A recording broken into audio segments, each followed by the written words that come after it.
மிக முக்கியமான அரசியல் வியூக கட்டமைப்பாளர், தமிழக வெற்றி கழகத்தினுடைய வியூக கட்டமைப்பாளர்னு சரியாதான் வச்சிருக்காங்க.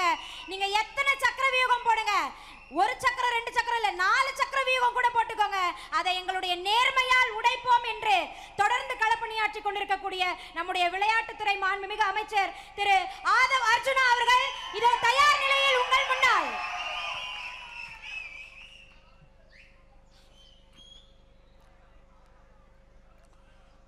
தெய்வத்தால் ஆகாதே நினும் முயற்சிதன் மெய்வர்த்த கூலி தரும். தமிழக வெற்றி கழகத்தின் எங்களுடைய பொதுச் செயலாளர், மதிப்பிற்குரிய அண்ணன் மாண்புமிகு அமைச்சர் அண்ணன் ஆனந்தன் அவர்களே, அனைத்து அமைச்சர் பெருமக்களே, இன்றைய நிகழ்வின் முக்கிய சகோதரர்களாக இருக்கக்கூடிய சகோதரர் புதுக்கோட்டை சகோதரர் விஜயபாஸ்கர் அவர்களே, சகோதரர் கரூர் மாவட்டத்தின் எங்களுடைய சகோதரர் எம்ஆர் விஜயபாஸ்கர் அவர்களே,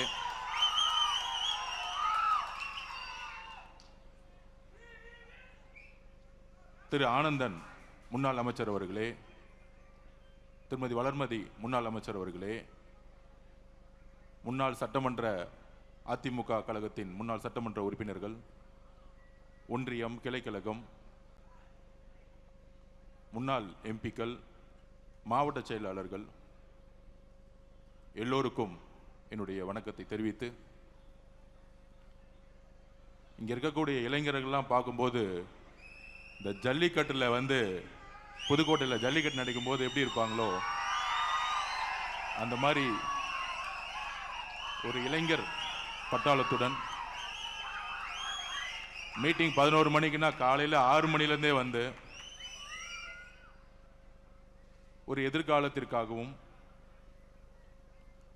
தமிழக வெற்றி கழகத்தில் ஒரு இணைப்பிற்காகவும், முக்கியமாக எங்களுடைய அண்ணன் தமிழகத்தின் மக்கள் தலைவர் முதலமைச்சர் எங்களுடைய அண்ணன் திரு சி ஜோசப் விஜய் அவர்களுடைய தலைமையில் இணைய வந்திருக்கக்கூடிய அனைத்து தொண்டர்களுக்கும் எங்களுடைய வணக்கம். இந்த இணைப்பு எதற்காக? 2 விஜயபாஸ்கர் அவர்கள் தமிழ்நாடு அரசியல் 2026க்கு முன்பு 2026க்கு பின்பு, முன்பு 1967 தேர்தலுக்கு முன்பு தேர்தலுக்கு பின்பு, 1977 தேர்தலுக்கு பின்பு தேர்தலுக்கு முன்பு தேர்தலுக்கு பின்பு, அப்படியான அரசியல் சூழ்நிலை 50 வருடங்கள் கழித்து 2026இல் இப்போ சொன்னாங்களே இங்கே வந்திருக்கக்கூடிய விஜயபாஸ்கர் ஸ்கொயர்னு சொன்னாங்க. ஆனால் தமிழ்நாட்டில் தேர்தலுக்கு பின்பு விஜய்ங்கிற ஒரு முழக்கம் தமிழ்நாடு முழுவதும் மட்டுமல்ல உலகம் முழுவதும் ஒலித்திட்டு இருக்கு இன்னைக்கு வரைக்கும். அதனால எங்களுடைய தலைவருடைய பெயரில் உங்களுடைய பெயர் ஆரம்பிக்குது. உங்களுடைய எதிர்காலம் இங்குல பிரகாசமாக இருக்கும். அதற்கான உறுதி எங்களுடைய தலைவரிடம் இருக்கிறது, எங்களிடம் இருக்கிறது. இணைந்து பணி செய்வோம். இணைந்து என்ன மாதிரியான பணி செய்ய வேண்டும், என்ன மாதிரியான அரசியலை 2026க்கு அப்புறம் எங்களுடைய தலைவர் எங்களுடைய முதல்வர் உருவாக்கி இருக்கிறார். எல்லோருக்கும் தெரியும், பண அரசியலை 75 வருஷ பண அரசியலை தூக்கி எறிஞ்சது தமிழக வெற்றி கழகம். மத அரசியலை தூக்கி எறிந்திருக்கிறது, ஜாதி அரசியலை தூக்கி எறிஞ்சிருக்கு தமிழக வெற்றி கழகம் இந்த தேர்தலுக்கு பின்பு. ஆனால் 2026க்கு பின்பு என்ன மாதிரி அரசியல் சூழ்நிலை, அரசியல் விமர்சகர்கள் என்கின்ற போர்வையில் பேசிட்டு இருப்பாங்க. அதிமுக இருக்கக்கூடிய எம்எல்ஏக்கள், முன்னாள் சட்டமன்ற உறுப்பினர்கள், நாடாளுமன்ற உறுப்பினர்கள், மாவட்ட செயலாளர்கள், முன்னாள் அமைச்சர்கள் எல்லாம் சேர்றாங்க. எம்எல்ஏக்கள் சேரும்பொழுது அது வந்து குதிரை பேரும். நாங்கள் எம்எல்ஏக்கள் வரும்போது சொன்னோம், ஒட்டுமொத்த அதிமுகவுடைய 90% நிர்வாகிகள் தொண்டர்கள் தமிழக வெற்றி கழகத்தில் இணைய போகிறார்கள். ஏன் இணைய போகிறார்கள்? அதற்கான மெசேஜும் 30 நாளுக்கு முன்னாடி சொன்னோம். 2026 தேர்தலுக்கு பின்பு தமிழக வெற்றி கழகம் 108 தொகுதி நிற்கும் பொழுது, நேற்று கூட்டணி கட்சியோடைய மீட்டிங்லாம் நடந்துட்டு இருந்துச்சு. அப்ப அங்க வந்த அனைத்து தலைவர்களும், காங்கிரஸோட தலைவர்கள், நேற்று காலையில் வந்த கம்யூனிஸ்ட் தோழர்கள், மதிமுகவோட தலைவர், விசிகே உடைய தலைவர், இந்திய கம்யூனிஸ்ட் ஐஎம் தலைவர்கள் சொன்ன ஒரு வார்த்தை, நீங்க ஆட்சி அமைக்கிறதுக்கு என்ன நிலைப்பாடுனா எடுப்பீங்கன்னு நினைச்சோம். மாண்புமிகு முதலமைச்சர் அவர்களை பார்த்து சொன்னார்கள், 108 வந்தவொடனே நீங்க அதிமுகவுடைய இபிஎஸ் அவர்களிடம் ஆதரவு கேட்பீங்கன்னு நினைச்சோம். 47 எம்எல்ஏ இருந்தாங்க. அந்த ஆதரவுடன் நீங்க ரொம்ப எளிமையா ஈஸியா நீங்க முதலமைச்சர் ஆயிருக்கலாம். ஆனால் நீங்கள் அழைத்தது இந்திய காங்கிரஸ் கட்சியை. அவங்க 5 எம்எல்ஏ தான் வச்சிருந்தாங்க. கம்யூனிஸ்ட் கட்சி தோழர்கள் சப்போர்ட் பண்ணுவாங்களா இல்லையா தெரியாது. விசிகே சப்போர்ட் பண்ணுமா இருக்கா தெரியாது. 60 வருஷம் உறவு இருக்கக்கூடிய ஐஎம்எல் சப்போர்ட் பண்ணுமா இருக்குமா தெரியாது. ஆனால் நீங்கள் காங்கிரஸை அழைத்த பொழுது நாங்கள் நம்பினோம், நீங்கள் மதசார்பற்ற கொள்கையிலும் சமூக நீதி கொள்கையிலும் உறுதியாக இருக்கிறது என்பதை நாங்கள் நம்பினோங்கிறது எல்லா தலைவர்களும் சொன்னார்கள். அப்ப எங்களுடைய தலைவர் தமிழக வெற்றி கழகம் எம்எல்ஏக்கள் தேவைப்பட்டாலும் காங்கிரஸோடைய 5 எம்எல்ஏக்களுடன், கம்யூனிஸ்ட் தோழர்களுடன், விசிகே தோழர்களுடன், ஐஎம்எல் தோழர்களுடன் ஆட்சி அமைக்கிறதுக்கு கடைசி நாள் வரைக்கும் போராடினோம். ஆனால் ஏன் அதிமுகவுடைய திரு இபிஎஸ் பழனிசாமி நாங்கள் ஆதரவு கேட்கவில்லை? It's a political strategy. என்ன பொலிட்டிக்கல் ஸ்ட்ராட்டஜி அது? தேர்தலுடைய ரிசல்ட் வந்துட்டு இருக்க நேரத்தில் ஒரு 7-8 மணிக்கெல்லாம் தகவல் வந்து 108 110 நிக்கிறோம். சரியாக நைட்டு 10 மணிலிருந்து திரு மு.க. ஸ்டாலின் அவர்களும் திரு உதயநிதி அவர்களும் அதிமுகவுடைய இபிஎஸ் பழனிசாமி அவர்களும் அவருடைய மகன் மிதுன் அவர்களும் பாஷ்யம் கன்ஸ்ட்ரக்ஷன் கம்பெனியுடைய ஓனர் அவர்களும் எல்லோரும் ஒன்று சேர்ந்து திமுகவும் அதிமுகவும் சேர்ந்து ஆட்சியை அமைக்க பேச்சுவார்த்தை நடத்த ஆரம்பிச்சிட்டாங்க. அதிமுகவுடைய நிறுவனர் யார்? புரட்சி தலைவர் அவர்கள் எதற்காக கட்சியை உருவாக்கினார்? அண்ணன் செங்கோட்டையன் அண்ணன் வந்தார்களே இங்க, புரட்சி தலைவருடைய அமைச்சரவையில் பங்கு பெற்றவர். அதுக்கப்புறம் புரட்சி தலைவி அம்மா அவர்கள் அதிமுகவை வழிநடத்திய பொழுது எதற்காக என்ன சொல்லி வழிநடத்தினார்கள்? இந்த திமுக தீய சக்தி குடும்பம் ஊழலுக்காக உருவாக்கப்பட்டது. இந்த தீய சக்தி எதிர்க்க அதிமுகவை உருவாக்கியது புரட்சி தலைவர் எம்ஜிஆர் அவர்கள்.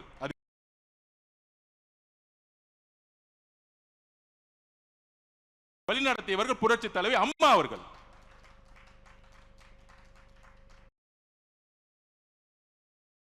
புரட்சி தலைவர் அவர்களுக்கு என்ன நேர்ந்தது?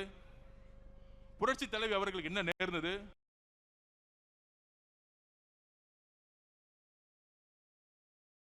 சட்டமன்றத்தில் மரபை பத்தி பேசுறாங்க.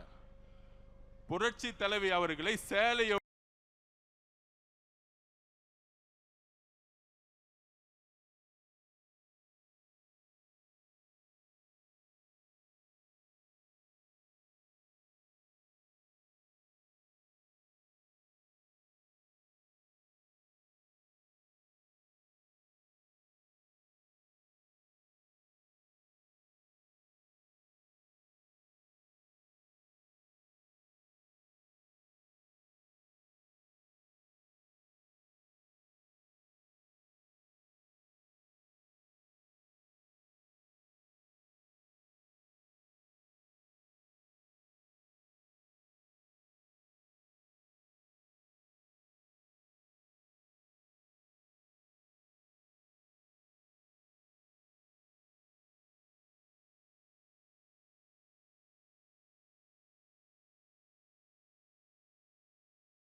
இழுத்து கிழிச்சது யார்? இதே திமுக. ஜெயிச்சு முடிச்ச உடனே அங்க ஒரு குடும்ப கட்சி, இப்பொழுது இபிஎஸ் அவர்களும் தன்னுடைய மகனும் மட்டும்தான் கட்சி நடத்திட்டு இருக்காங்க, வேற யாரும் இல்லை. இப்ப இன்றைக்கு 2 சகோதரர்கள் விஜயபாஸ்கரன் சேர்ந்த பிறகு 60% அதிமுக இணைந்து விட்டது. % தான் இருக்கு, இன்னும் 30% தான் இருக்கு. அப்ப பொதுமக்களுக்கு வெளிப்படைத்தன்மை நம்ம பேசணும். எதுக்கு இந்த பொலிட்டிக்கல் ஸ்ட்ராட்டஜி எடுக்கிறோம்? எதிர்காலம் அல்ல, உடன்படிக்கை ஏற்பட்டு விட்டது. இன்னும் அறிவிப்பு மட்டும்தான் இல்ல. திரு மு.க. ஸ்டாலின் அவர்களும் தலைவர், அதிமுகவோட பொதுச் செயலாளர் கூடிய விரைவில் கூட்டணி அறிவிக்க போறாங்க. ஒன்னு உள்ளாட்சி தேர்தல் அப்ப இருக்கும், இல்லைன்னா லோக்சபா தேர்தல் இருக்கும், மக்களவை தேர்தல் இருக்க போகுது. அப்ப இவங்க 2 பேரும் சேரும் பொழுது டெல்லியோடைய சப்போர்ட்டும் பிஜேபியோட சப்போர்ட்டும் சேர்ந்துக்கிட்டு ஒரு அரசியல் சூழ்நிலையை தவறா தமிழ்நாட்டில் உருவாக்கிடக்கூடாது. அப்படி சேரும் பொழுது ஒட்டுமொத்த அதிமுக நிர்வாகிகள் ஆல்ரெடி இங்க மூவ் ஆயிட்டாங்க, தமிழ் வெற்றி கழகத்துக்கு மூவ் ஆயிடுவாங்க அந்த முடிவு எடுக்க போது முன்னாடியே. அப்ப நாளைக்கு அதிமுக வெறும் பேப்பர் லெவல்ல இருக்கும். அப்ப இபிஎஸ் அவர்களும் திரு மு.க. ஸ்டாலின் சேரும் பொழுது ஒவ்வொரு மாவட்டத்திலும் திரு இபிஎஸ் அவருடைய அதிமுக வேலை செய்யறதுக்கு ஒரு நிர்வாகி இருக்க மாட்டாங்க, ஒரே ஒரு நிர்வாகி இருக்க மாட்டாங்க. அவருடைய மகனும் திரு இபிஎஸ் பழனிசாமி அவர்கள் மட்டும்தான் கட்சியில் இருப்பாங்க. இன்னொரு 5 பேர் இருப்பாங்க, அவங்களுக்கு தேர்தல் வேலை செய்யவே தெரியாது, அவங்களை விட்டுருவோம். இப்பயே தீர்மானம் போடுறாங்களாம், திரு மிதுன் அவர்கள் கட்சியை வழி நடத்தணும், இளைஞர் அணி தலைவர் ஆகணும். அதுல அவர் சொல்றாரு, அன்னைக்கு பேட்டி எடுக்கும்போது சொல்றாரு இபிஎஸ் அவர்கள், என்னுடைய மகன் ஒன்லி உறுப்பினர் தான், அரசியல் ஆசைனா எதுக்கு நீங்க உறுப்பினரா வச்சுக்கிறீங்க? எதுக்கு தெரியுமா? திரு உதயநிதி அவர் சொன்னாருங்களே, என் மகன் 25 வருஷமா உறுப்பினரா இருந்தாரு, அதனால டக்கு நான் இளைஞர் தலைவர் ஆகிட்டேன், அதனால சட்டமன்ற உறுப்பினர் ஆகிட்டேன், அதனால துணை முதலமைச்சர் ஆகிட்டேன். இதே கதை தான் அடுத்து இபிஎஸ் அவர்கள் ஃபாலோ பண்ண போறாங்க. இதை தெரிஞ்சுக்கிட்டாங்க எல்லா மாவட்ட செயலாளர்களும், எல்லா முன்னாள் அமைச்சர்களும் நல்லா தெரிஞ்சுக்கிட்டாங்க. இது குற்றச்சாட்டு அல்ல. 2 பேரும் சேர்ந்து சொன்னது யார் தெரியுமா?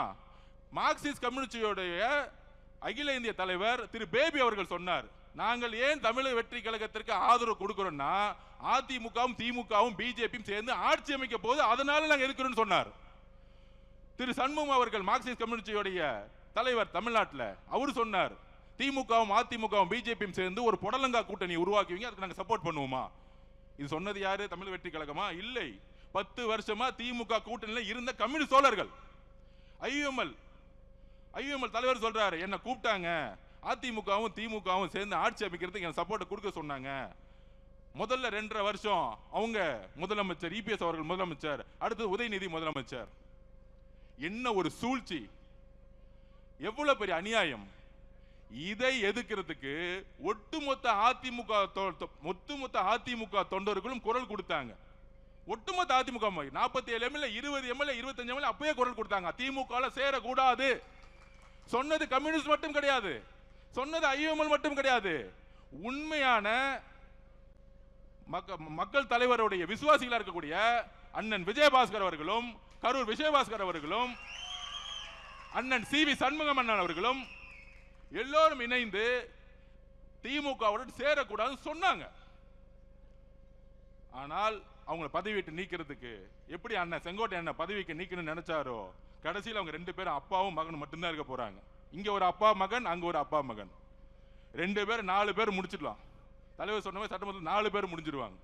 அப்ப இயற்கையாகவே குரல் கொடுத்தது, உள்ள இருந்துட்டு அதிமுக குரல் கொடுத்தது ஒரு 20-25 எம்எல்ஏ.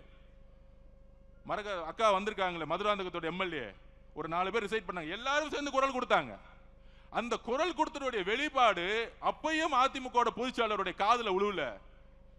அதனாலதான் ரிசைன் பண்ணி தமிழக வெற்றி கழகத்தில் சேர்ந்தாங்க தைரியமா. 10 நாள் அவர் எம்எல்ஏ ரிசைன் பண்ணா அதுக்கு ஒரு தைரியம் வேணும்.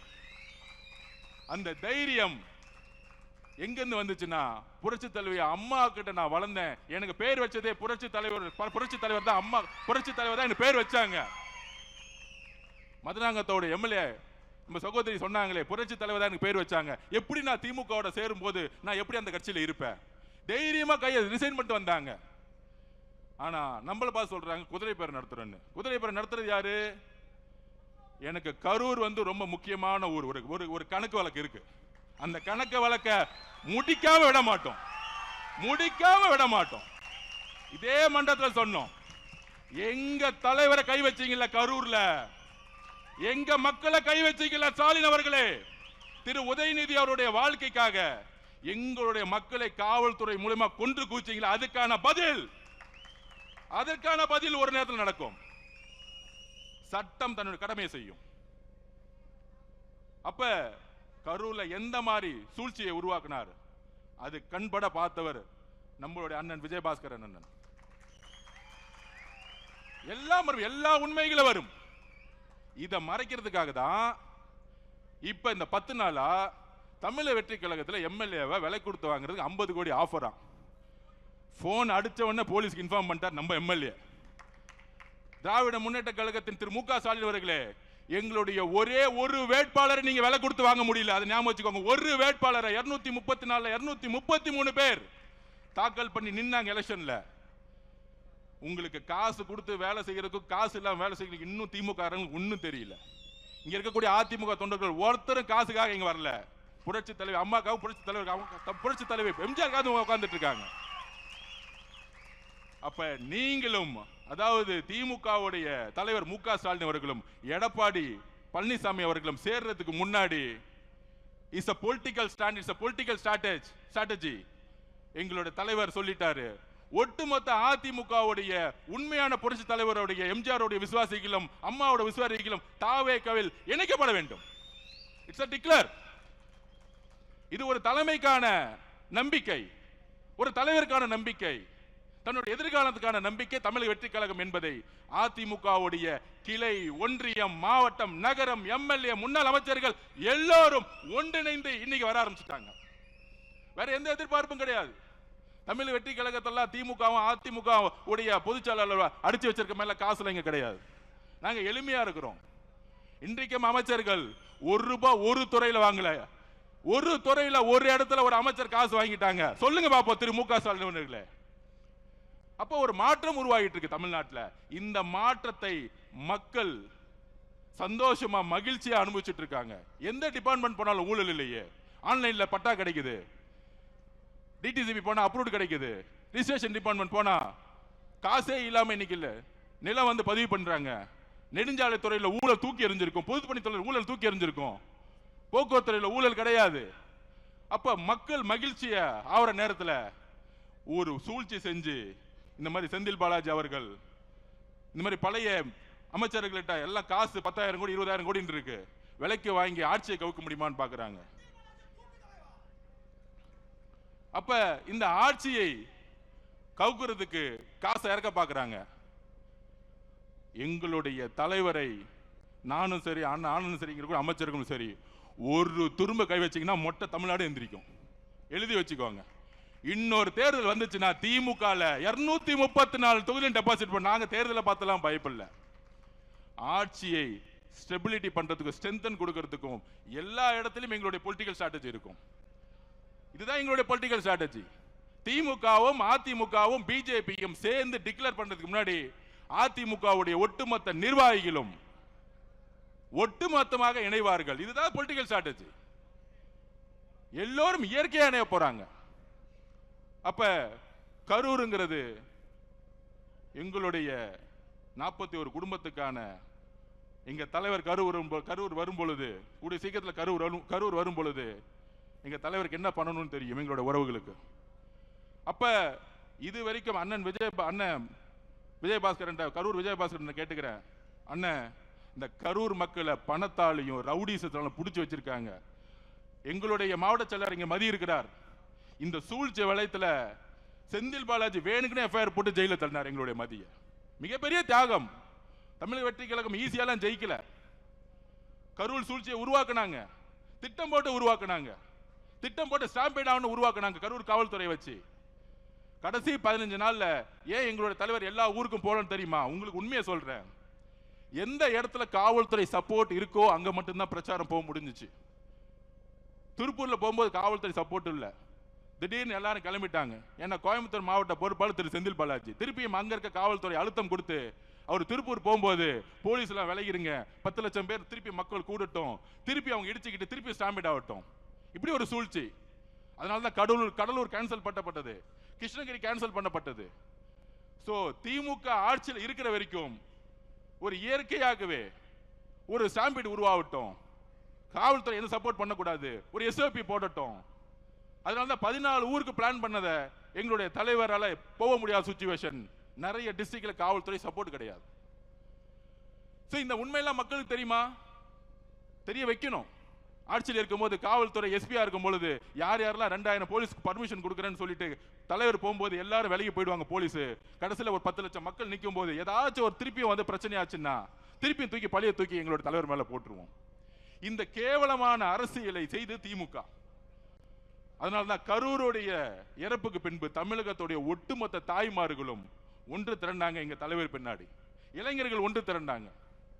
கடைசியில அந்த கரூருடைய கண்ணீருடைய பாவத்துக்கு கொளத்தூர்ல திரு மு.க. ஸ்டாலின் அவர்கள் நீங்க தோத்தீங்க. நீங்க தோத்த பிறகு கண்ணீர் விட்டீங்களே, நீங்க தோத்த பிறகு கண்ணீர் விட்டீங்களே, அந்த கண்ணீர் கரூர் மக்களுடைய கண்ணீர் ஞாபகம் வச்சுக்கோங்க. அந்த பாவம் உங்களை சும்மா விடாது, உங்க குடும்பத்துக்கு விடாது. நாங்க இன்னைக்கு சொல்றோம், இந்த திமுக அதிமுக தாவேகாவுடைய இணைப்புக்கு அப்புறம் உங்க குடும்பத்துல நீங்க தான் கடைசி முதலமைச்சர் திரு மு.க. ஸ்டாலின் அவர்களே. எழுதி வச்சுக்கோங்க, எழுதி வச்சுக்கோங்க. கிளம்பி லண்டன் போய் செட்டில் ஆக வேண்டியதான் உங்க குடும்பம். கிளம்புங்க, கொள்ளடிச்ச பணத்தோட கிளம்பிருங்க. நாங்க ஓபனா டிக்ளேர் பண்றோம், கரூருக்கு அப்புறம் எங்களுடைய பரம எதிரி நீங்க தான். அப்ப ஒட்டுமொத்த ஊழலையும் உருவாக்கிட்டு இன்றைக்கு நம்மளை பார்த்துட்டு சோபா மாடல் ஆட்சி, ஒவ்வொரு தொகுதிக்கு 50 கோடி செலவு பண்ணிட்டு இன்னைக்கு செந்தில் பாலாஜி வச்சுக்கிட்டு 50 கோடி கொடுத்து தாவேகாவோட எம்எல்ஏ தூக்கலாமா, ஆட்சியை மாத்தலாமா, எல்லா திருட்டு வேலையும் பண்றது திமுக. ஆனா சும்மா உட்கார்ந்துகிட்டு தேவையில்லாத ஒரு பிரச்சாரத்தை உருவாக்கிட்டே இருப்பாங்க திமுக.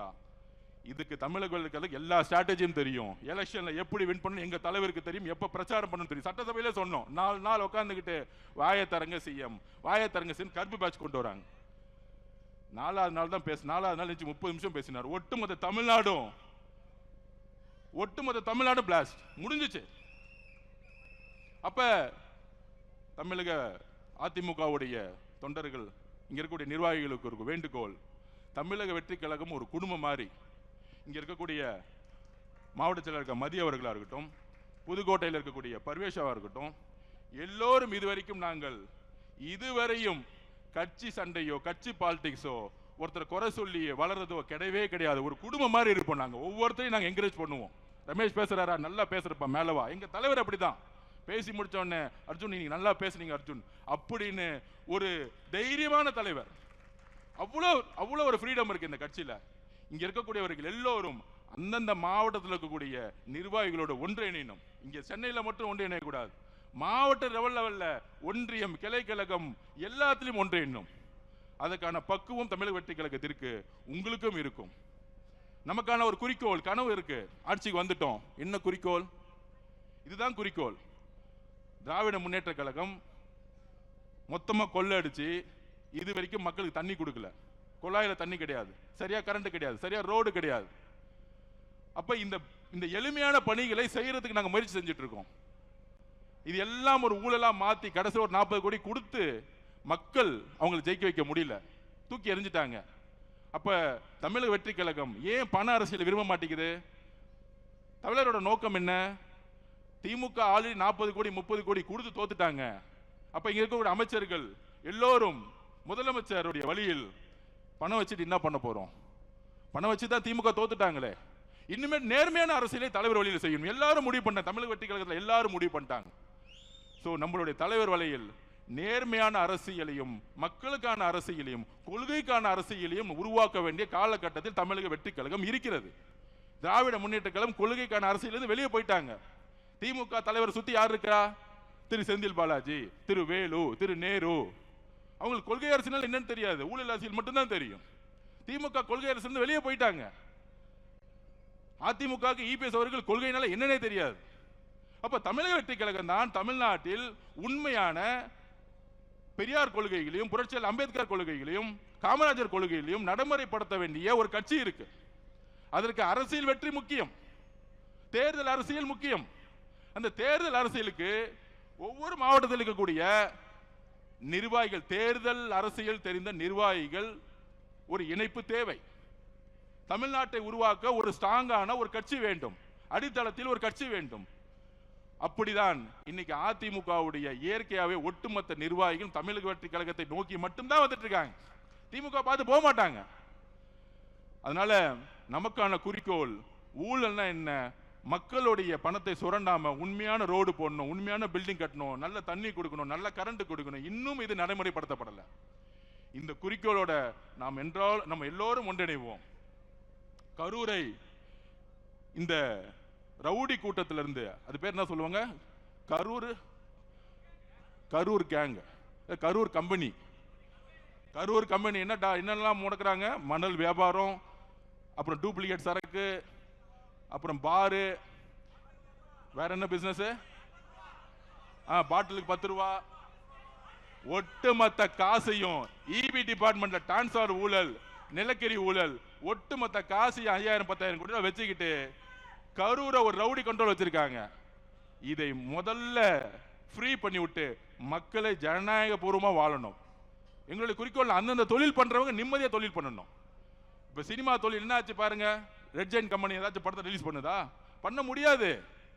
இந்த 5 வருஷத்துல பண்ண சொல்லுங்க பாப்போம். ஏன்னா கருப்பு பணம் கிடையாது. 2000-3000 தேட்டர் கண்ட்ரோல் பண்ண முடியாது. அந்தந்த தொழில் செய்யறவங்க நிம்மதியா தொழில் செய்யணும். எந்த அமைச்சர்களும் போயிட்டு அவங்க கிட்ட காசு கொடுங்க, கமிஷன் கொடுங்க, உங்களை மிரட்டுவோம். அப்படி திமுக இருந்துச்சு, தமிழக வெற்றி கழகத்தில் இப்ப இருக்கா? இபி டிபார்ட்மெண்ட்ல இருக்கா? ஒரு ஊழல் கிடையாது. பொதுப்பணித்துறை, நெடுஞ்சாலைத்துறை, அந்தந்த தொழில் நிறுவனங்கள் அவங்க தொழில் அமைதியா செய்யணும், நேர்மையா செய்யணும். அப்ப எங்களோட தலைவர் எல்லாரையும் தொழில் செய்யறதுக்கும் அவங்களுடைய தொழிலை நேர்மையா செய்யறதுக்கு எந்த விதமான அரசியல் தலையீடு இல்லாமல் ஒரு அரசியலை உருவாக்கி இருக்கார். இது எவ்வளவு பெரிய மாற்றம்! இந்த மாற்றம் திராவிட முன்னேற்ற கழகத்தால கொடுக்க முடியல. ஆனா தமிழக வெற்றி கழகத்தோட தலைவர் ஒரு ஊழல் இல்லாத ஆட்சியை நடைமுறைப்படுத்தி சாத்தியப்படுத்தி இருக்கிறார். சட்டமன்ற நிகழ்வை லைவ் பண்ணதே கிடையாது 50 வருஷத்துல. தைரியமான தலைவர் தான் லைவ் போடுவார். தைரியமான தலைவர் தான் லைவ் போடுவார். திராவிட முன்னேற்ற கழகம் ஆட்சியில் இருக்கும்போது லைவ் போட்டாங்களா? திரு மு.க. ஸ்டாலின் ஜனநாயகத்தை பத்தி பேசுவார லைவ் போட்டாங்களா? பத்திரிகையாளர் பார்த்து கேட்கிறேன், லைவ் பண்ணாங்களா? ஏன்? எங்களுடைய தலைவர் அவர்களுக்கு முதலில் அவர் மீது நம்பிக்கை இருக்கு. அவர் மீது நம்பிக்கை வைக்கிறதா வெளிப்படைத்தன்மையோட இருப்பாங்க. அதனால அதிமுகவுடைய சகோதர சகோதரிகளே, உங்களை வரவேற்கிறோம். இது நம்மளுடைய குடும்பம். தமிழக வெற்றி கழகம் ஒரு கட்சி கிடையாது, இது ஒரு குடும்பம். எல்லாருக்குமான ஒரு எதிர்காலம் இங்கே உருவாக்கப்படும் என்கிறதை சொல்லி நம்மளுடைய கொள்கை வழியில் எப்பொழுதும் நடப்பணுங்கிற உங்களுடன் பகிர்ந்துகிறேன். தேங்க்யூ.